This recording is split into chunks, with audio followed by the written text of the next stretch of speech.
ज़ीशान, ये छोटी सी जगह, वहाँ से मुंबई जाना और अपने आप में बड़ा रिस्क टेकिंग होता है।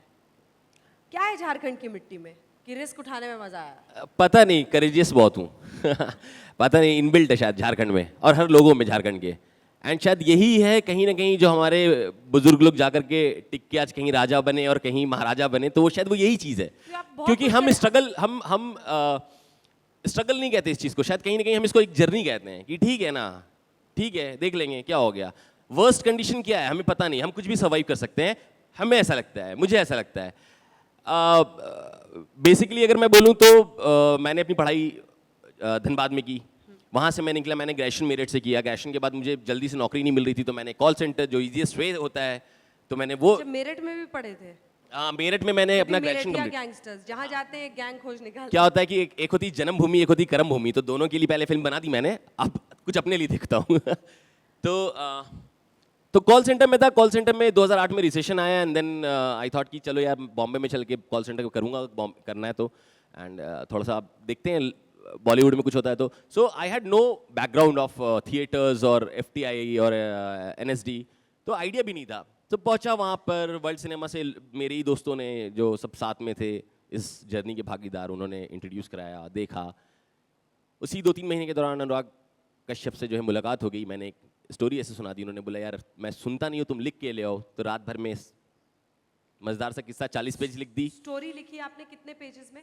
मैं इसलिए ये सवाल पूछी हूँ क्योंकि बहुत लोग एस्पायरिंग होते हैं, मैं बताता हूँ, मैं इनकरेज होंगे। मैं 40 पेज की मैंने स्टोरी रात भर में लिख दी एंड 40 पेज 40 में पेजेस गैंग्स ऑफ वासेपुर की पूरी स्टोरी आपने रात भर में लिखी। और जब सुबह उठा और तैयार हुआ दोपहर में 2 बजे तक कि अब जाना है अनुराग सर से शाम में 7 बजे पृथ्वी थिएटर पे मिलने, तो लड़के ने कहा यार ये 40 पेज का लिख दिया, ये कहाँ पढ़ रहे हैं अनुराग, उनके पास टाइम ही नहीं है। मैंने कहा अच्छा ठीक है, फिर से मेहनत करनी होगी।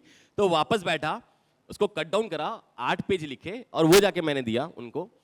और उन्होंने एक राउंड सिर्फ पढ़ा, ऐसा कुछ 8 मिनट लिए होंगे 8 पेज पढ़ने में, और उसके बाद पूछा कि रियल है? मैंने अभी जो लिखी है वो तो 100% रियल है।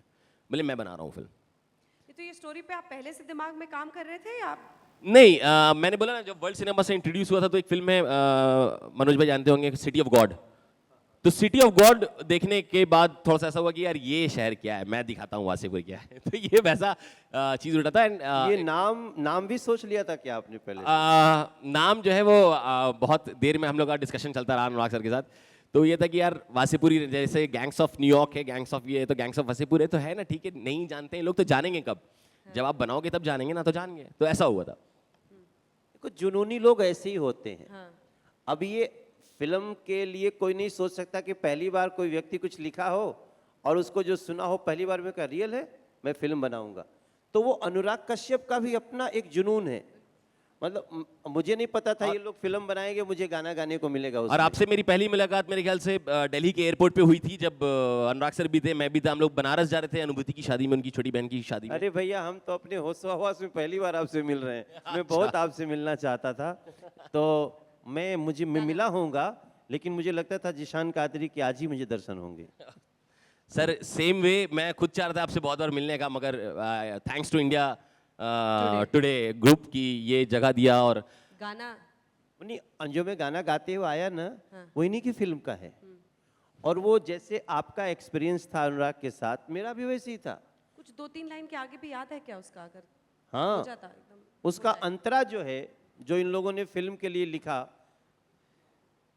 ओ तू माटी के लाल रे लाला भैया भैया भैया, तोरा मगही सान निराला भैया भैया भैया, हाँ तेरे पुरखे जिए अंधेरा और तूने जना उजाला, तेरे पुरखे जिए अंधेरा और तूने जना उजाला, तेरे गोड़ पखारे गंगा तेज से है आग झुलसता, तेरे कंधे चढ़ के सूरज आकाश में रोज निकलता, हरे जिया हो भारत के नौनिहाल,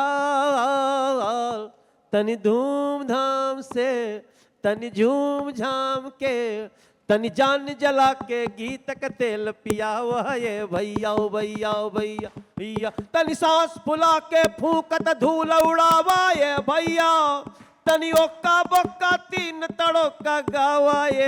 अरे क्या क्या खोजता इन लोगों ने। ये मुझे तो लगता है ना कि जिशान कादरी और अनुराग कश्यप की मुलाकात के बाद का एक नया सिनेमा पैदा हुआ है और वो ट्रेंड बन गया है। तीन तड़का पे रोक क्यों दिया आप? नहीं रोक नहीं गए, हमने सोचा कि और भी मैं क्या है ना कि मेरे लिए भी किसी फिल्म का पहला गाना हाँ, था। बहुत पैशन के साथ आपने इसको। हाँ, तो मैं सोचा कि फिल्म का गाना गाना है तो मैं खुश हो गया। तब तक मैं लगभग 4000 गाना गा चुका था।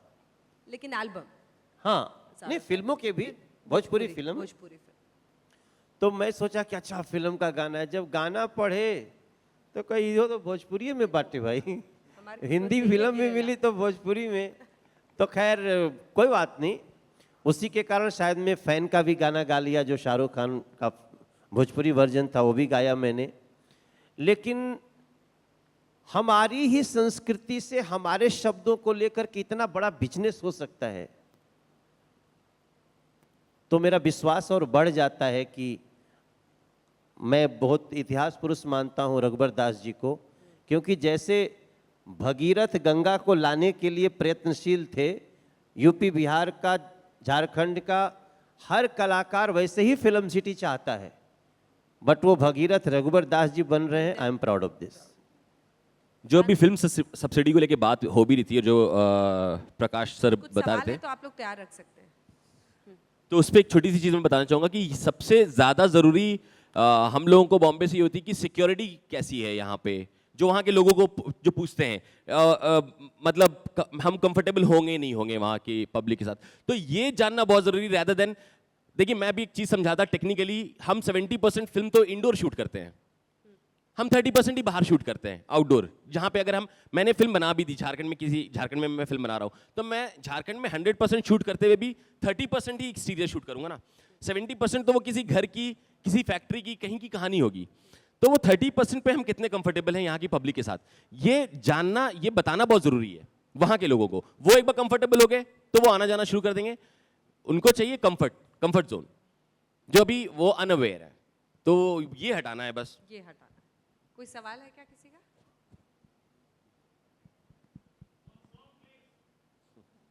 जी मैं देख रहा हूँ चेहरे सबके गदगद है। तो लेकिन देखिए अंजना, आप तो बहुत सारी चीज़ों पे बहुत अंदर तक तह तक जाके तफ्तीश करते हो आप लोग।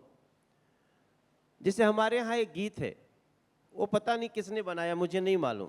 मैं छोटा था तब भी मैं अपनी नानी से भी सुनता था। अब धीरे धीरे जैसे लोग बड़े होते गए उसको नहीं गाते हैं, लेकिन वो गाना ऐसा है कि वो इस समय भारत की सफलता का कुंजी हो सकता है। तोता है मैना है एक चना मिला, गए जाता में उसको डाले, आधा निकला तोता लेके भाग गया, मैना परेशान है मेरा आधा चना दाल उसमें फंसा हुआ है। बढ़ई के पास जाता है कि बढ़ई बढ़ई खूंटा चीरा खूंटवा में दाल बा, का खाई का पी काले परदेस जाई। बढ़ई ने भगा दिया, चल हट दाल के लिए खूंटा चीरेंगे। राजा के पास गया, राजा ने भगा दिया। रानी के पास गया, इसको छोड़ दो ये ठीक नहीं है। रानी ने कहा चल हट। सांप के पास गया, इसको डस लो ये अच्छी रानी नहीं है। सांप ने नहीं तो लाठी के पास गया, इसको मारो ये अच्छा नहीं है।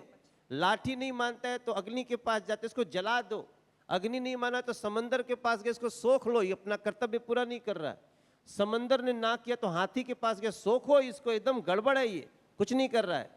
तो चींटी दिखता है उसको, चींटी से अपनी व्यथा बोलता है कि चोटी चोटी हाथी मारा, हाथी ना समुंदर सोखे, समुंदर ना आग बुतावे, आग ना लाठी जारे, लाठी ना सरप ठेठावे, सरप ना रानी डसे, रानी ना राजा छोड़े, राजा ना बढ़ई दंडे, बढ़ई ना खूंटा चीरे, खूंटवा में दाल बा, का खाई का पी काले परदेस। और चींटी ने कहा कि अरे हाथी नहीं के सुनत तोर, अभी एकरा सूंड में घुस के जान ले ले। और हाथी भाग खड़ा होता है, हमके मारे वारे जनी कोई, हम समुंदर सोख बिलोई। Everybody changes.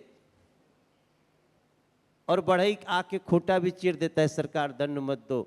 तो चींटी तो हमारे देश की एक आम इंसान, एक व्यक्ति, वो भी ट्रिगर बन सकता वो भी ट्रिगर बन सकता है। ऐसा ऐसा गाना है, और जब तक हम लोगों को फिल्म सिटी नहीं मिलेगा इधर, ये सब कैसे बनाएंगे? बंबई वालों को है। समझे में मनोज नहीं जी की आएगा। बात ही कुछ और है।